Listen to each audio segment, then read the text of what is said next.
Kaya nga, so yung value ng one-third, how much is the value of the one-third, and then how much yung natanggap ng mga inareglo yung complainer. Kasi kapag hindi tumugma, sinasabi mo, pakukulong kita hanggang Pasko, New Year, sa ilalim. Your Honors, lumapit po sila and then they offered the property to us before.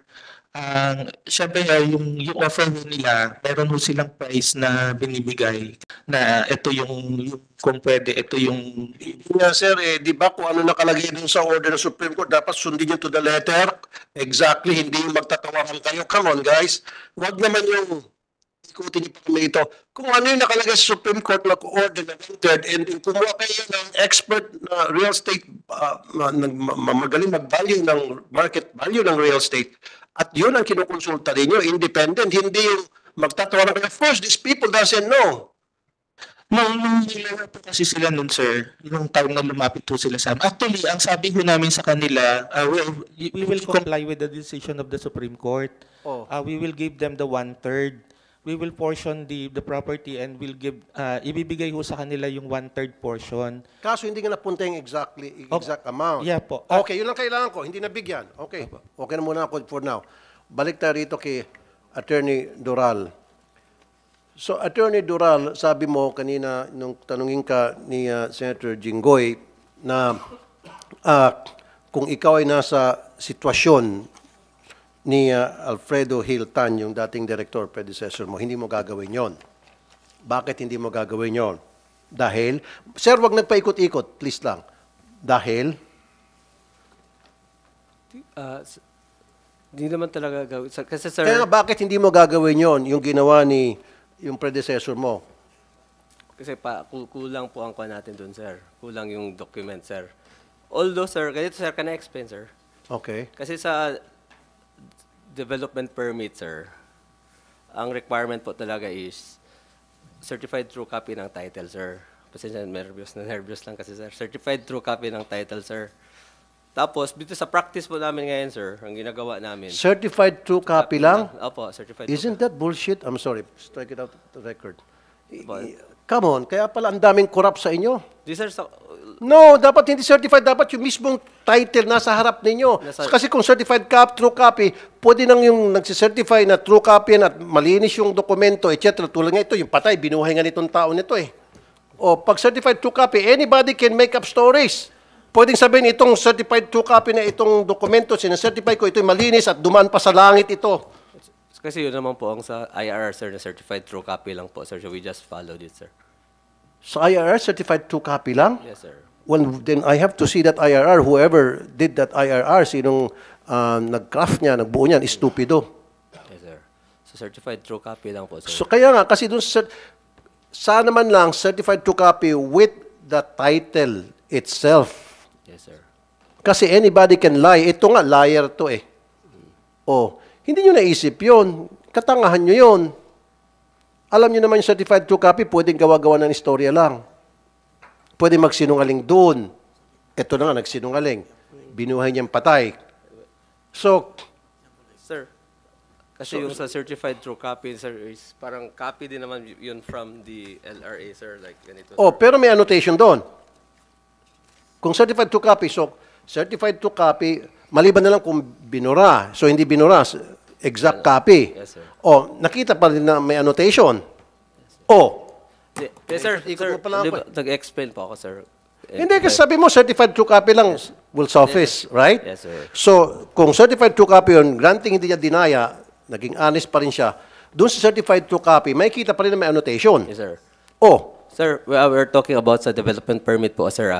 So, certified true copy lang po nakalagay sa IRR. Pero, in our practice, sir, dito sa yung time ko na, sir, kay certified true copy pa po yan, pinapacheck na po namin kung meron na po mga annotation. exactly. So, kaya, kasi... So, yung sinubmit na certified true copy dito sa kaso na pinag-usapan natin ngayon, meron bang annotation yes, sir. doon sa kopya? Oh, yun pa rin. Huwag mo na idagdag yan kasi irrelevant na yan. So, I'm talking about, pinaikot mo ako siya, sayang Yes, sir. mo oras natin. Sorry. No, I'm talking about annotation. So, kahit na certified true copy lang, sabi mo, pero yung kopya ay meron pa rin annotation. Yes, sir. Exactly. Kaya nga, tinanong kita kanina, and yun ang follow-up sa katanungan ni Senator Jinggoy, sabi mo, you would not have done it. And follow-up tanong ko, why na dapat hindi ginawa at hindi mo ginawa yon at bakit hindi ginawa nung predecessor mo? Kasi para sa akin, sir, merong annotation, sir. Pero, No, sir, wag na. Kasi may annotation. Yes, sir. Ikaw naman, sir. Sir, Ikaw sir. naman, Paskong Pasko, pinalulungkot mong Pasko namin. Hindi naman, Okay. So may annotation. Anong plano mo ngayon? Dahil alam mo na merong ginawang kapalpakan na for me, tantamount to graft and corruption. Ano ang plano mong gawin dito, pwera na itong deceased, dito kay Engineer Tan, Engineer Narce? What is your plan? we'll have yun nga po, sir, the MCI to explain, sir. No, forget about the MCI. About your, the two people that used to work with DHSUD. Para ipakita mo sa lahat, sa mga taga-DHSUD, na hindi mo kinukonsinti ang korupsyon. So, anong plano mo? So, I'll be asking for a clarification, sir, and also I'll be referring it to our legal department, sir, for review, sir. That's exactly what I'm talking about. So, i-refer mo sa legal para sampahan ng kaso sa ombudsman. Tama? Mali? For review, sir, Kaya nga, for review, pero maliwanag pa sa sikat ng araw, kanina pa tayo nag-uusap dito, sabi mo nga, kung ikaw hindi mo papayagan, you would not have done it. For me, I said, there was corruption involved. That's why nakalusot. So, sasampahan mo ng kaso, para nakikinig itong dalawa, makarating sa kanila, na hindi ka tanggap-tanggap sa iyo, under your watch, ang korupsyon. Yes or no? Yes, sir. Yes, You hate corruption, yes or no? yes naman, sir. Yes naman. Sir. Okay. So, kakasuhan mo itong dalawa. Paimbestigahan mo sa legal department mo para hanggang sa, kung nararapat, kakasuhan mo. Sir, it's not my legal department because I'm just a region, sir. Yung legal department po ng department, central office, sir. Kaya nga, which we will recommend. Yes, sir. Come on, takot ka rito. Ba't ka takot dito sa dalawa? Takot Kaya, naman sa iyo, sir. No, I'm sorry. No, kaya nga papaimbestiga mo sa legal department, ikaw nagrekomenda. Then, of course, malaking weight yung recommendation mo. Kasi if I were in your shoe, nakita ko may corruption, I will recommend na ito'y dating nagtatrabaho sa department ko and I want these people be prosecuted. A case filed against them. Ganon dapat. Hindi yung para kang nagdidili-dali.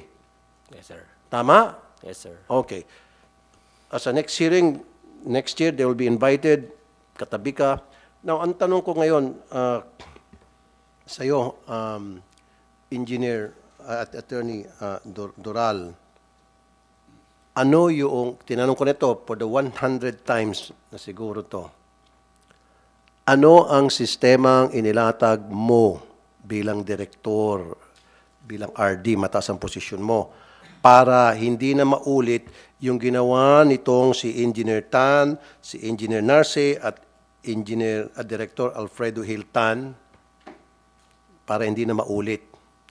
Sir, I think stricter na lang po sa mga nagre-review, nag-evaluate, sir.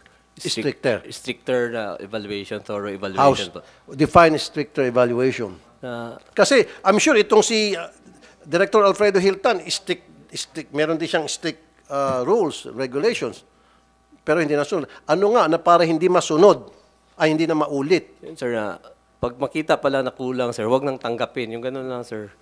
Wag nang Exactly. Yes, sir. And then who makes that decision na para to stop the process for continuing if they see na meron palang problema sa step 1 pa lang? Doon sa mga evaluator, sir, pag makita nila, once na matanggap from the records, dapat pagdating kasi hindi naman technical yung mga sinasubmitan, ang nakakakuha naman doon, sir, yung sa record, yung sa, like, the director, engineer Corey, sir, machi-check nila pag kulang, ibalik na lang po, wag ganun, sir. Hindi na ipaprocess. So sino ang mag-check to make sure na nasusunod yung proseso doon sa sino? Katulad nito, mataas na ito si Alfredo Hiltan, which karango mo to, di ba? Yes, sir. Oh, ano nga? Nakalusot kay Alfredo Hiltan, sumalangit yung kanyang kaluluwa. Oh, Before you answer, I'd like to acknowledge the presence of Senator Cheese Escudero. Answer? Yes, sir. Yun po, sir, yun sa pag-evaluate pa lang Sir, pag-evaluate pa lang, dapat pag makita na may kulang na, wag na, no ifs, no buts, sir. Then who makes that decision? Nakalusot nga hanggang sa director. Ano nga yung ang ginagawa mo ngayon? Yun, sir. Ang sa evaluator, sir, I will be telling them strongly na kulang yan. Pag kulang, wag nang tanggapin. Okay. So, ibig sabihin, meron ka instruction sa mga evaluator. Yes, sir. Paano kung kinasabot mo evaluator tulad na ginawa ni Alfredo Tan? So, anong protection ng taong bayan? Kasi ganun din siguro si Alfredo Hiltan. O kaso, kinasabot niya. Hindi naman, sir, I trust. So, ano nga ginagawa mo para hindi magkaroon ng sabuatan? I think, sir, Hindi mo talaga ako hindi mo sir, nagigit yung tinatanong bibigyan ko. po ng kwan, sir, warning, sir, na No. ang mga consequences of what we do, na if ever nagkakamali, pagkulang, o ganun, sir, they can be... Ano ba kayo? Computerized kayo? O mano-mano human intervention? Yung pag-submit, sir, kasi mga plano yun, sir, eh. So, I know nga, pero siyempre lahat ng mga transaksyon dyan, hindi ba computerized? Lahat ng... merong computerizer, pero ito kasi... So, hindi completely computerized. Meron pa Hindi po, human sir. intervention. Yes, sir, Yan ang ibig sabihin. Ay, sorry, sir. Lahat computerized na para makita ng sino man na ito ay nag-submit ng kulang na dokumento at wag na itong i-go, hindi na makarating sa step 2 from step 1. Yun eh. Hindi mo magets-gets eh. Sorry, sir. Di ba? Put something like that in place. Yes, sir. Nang hindi na ito maulit. Modernize. Yes. Ito yung director na, kataas-taasan na eh. Di ba? Nakipagsabuhatan pa. O, hanggang ngayon ba, kayo ba'y nagrenta sa DMCI property, ang sa opisina? Kasi nabanggit ata ito ni Attorney, ni Senator Chis Codero. Meron daw ata kayong mga building na nagrenta kayo sa DMCI? Sariling call po din, sir. Disud building po talaga yan, sir, sa amin. Wala kayong mga nirenta? Wala, sir. Dito, central office at saka NCR, the same building lang po sa may... So, registered this pala yun. Oh, sorry, I stand corrected. So, gusto ko po, ASAP, and you have to submit to us dung sa gagawin yung improvement, gawin nyo na pong computerized lahat ng transaksyon na nangyari dyan. And when I mean computerized, dapat alam ng lahat and anybody can check, open. Hindi yung kayo lang nagkakalamanan. Yes, sir. Okay?